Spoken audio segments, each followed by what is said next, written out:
Sometimes, the scariest things aren't hidden in the shadows of the web, but in the silence that follows when a friend simply disappears. It all started one autumn evening in Prague, when the cold air outside my apartment felt heavier than usual and my phone wouldn't stop vibrating with missed calls from Adrian, my oldest friend from university. We'd known each other for nearly 7 years. The kind of friendship that survived distance, broken relationships, and time itself. But that week, he had been behaving strangely, obsessed with something he had found deep online, something he called the real face of the Red Rooms. Adrian was a cybersecurity analyst, one of those quiet geniuses who never slept, who believed every lock had a key and every secret had a crack in it.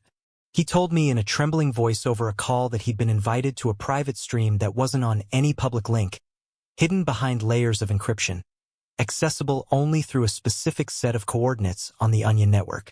He laughed nervously when he said it wasn't one of those fake Red Room myths meant to scare teenagers. He claimed this one was verified through live relay servers and had an authentic trace signature, something that couldn't be fabricated. I told him he was losing his mind. He didn't respond. The next day, he was gone.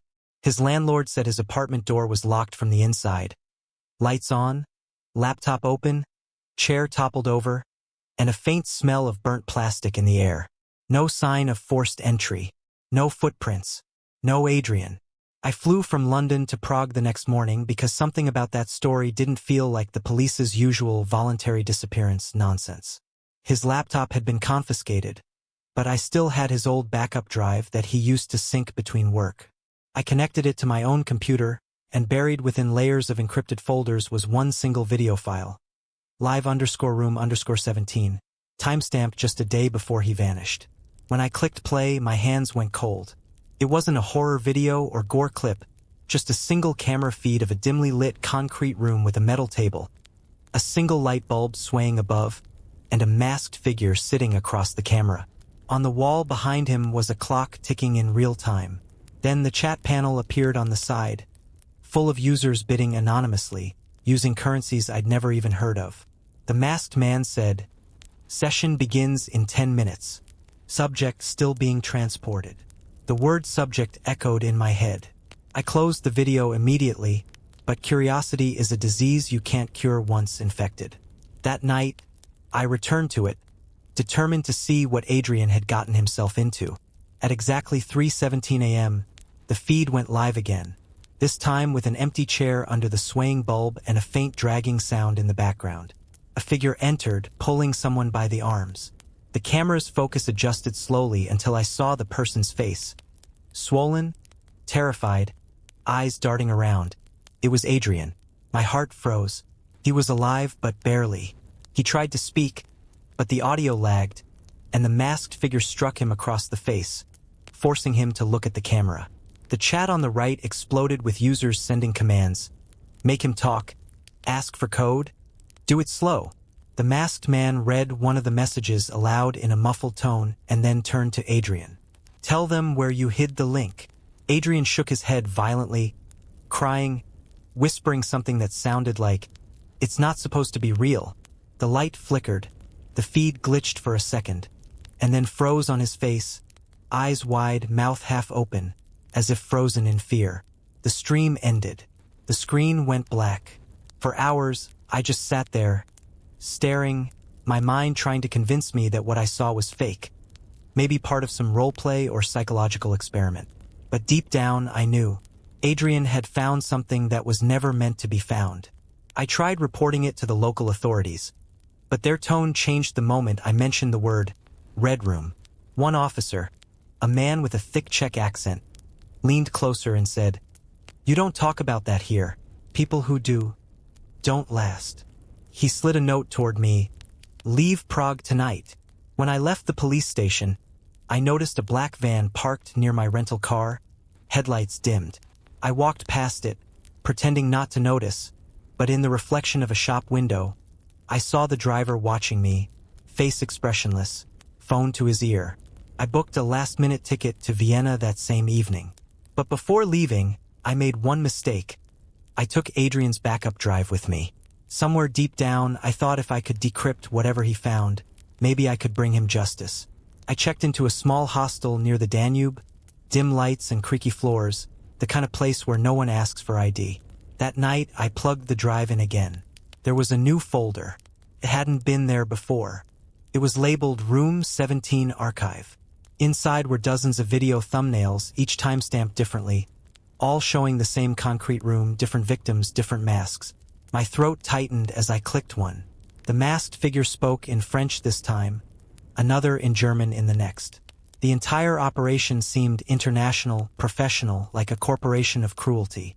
And every video had the same ticking clock on the wall, always stuck at the same time, 3:17. The deeper I went, the more it felt like I was walking through a digital graveyard of missing people. Their names never appeared, their bodies never found, but their faces screamed silently through the pixels. I copied everything to my own drive, intending to hand it to journalists or Interpol.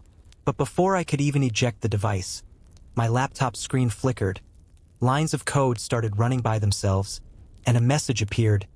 You shouldn't have opened that. Then my webcam light turned on. Someone was watching.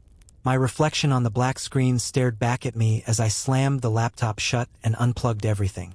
The hostile lights dimmed for a second, and the hallway outside creaked. I left Vienna the next morning and traveled to a small border village near Salzburg. I changed phones, wiped every online account, and tried to forget. But forgetting isn't as simple as deleting data. Every night I'd wake up to faint tapping sounds, as if someone was knocking rhythmically from inside the walls. Sometimes, when I looked at reflections in glass, I'd see a faint red light blinking behind me, like the camera from that cursed stream.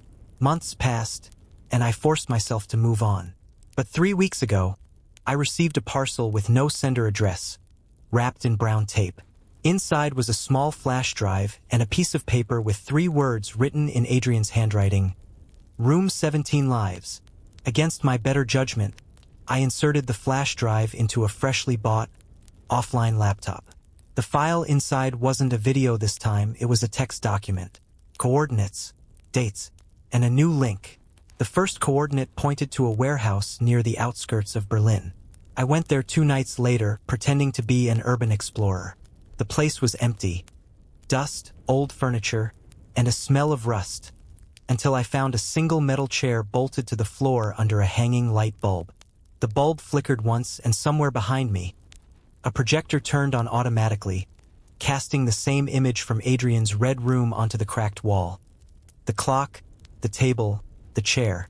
Only this time, the clock's hands started moving, slowly, toward 3:17.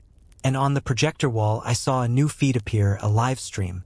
The camera zoomed in, and for a split second, I saw myself standing there, in that same warehouse, staring at the wall, the same clothes, the same trembling hands. I stumbled back, heart racing, trying to find the source of the camera, but there was none. That was the night I realized it never ended. Red rooms aren't places, they're loops. Once you witness one, you become part of it, recorded, archived, replayed. Adrian wasn't missing. He was trapped in that loop, just as I was now. I destroyed the drive, burned my clothes, moved cities again, this time to Lisbon. But even here, when I turn on my laptop, I sometimes see faint notifications pop up from accounts I never made. Session begins in 10 minutes. Always the same time. Always the same message. So if you're reading this, understand that not everything hidden deserves to be found. Some truths live better buried in code, sealed beneath layers of darkness. Adrian once said the Red Room was where human morality ends and curiosity begins. He was wrong. It's where both die together. Because every time the clock strikes 3:17, somewhere in the world, a new stream begins, and maybe next time, the subject under the light won't be Adrian. It'll be someone watching, just like you. Like, comment, and share the story if you're brave enough. But remember, curiosity doesn't just kill the cat. Sometimes, it live streams it.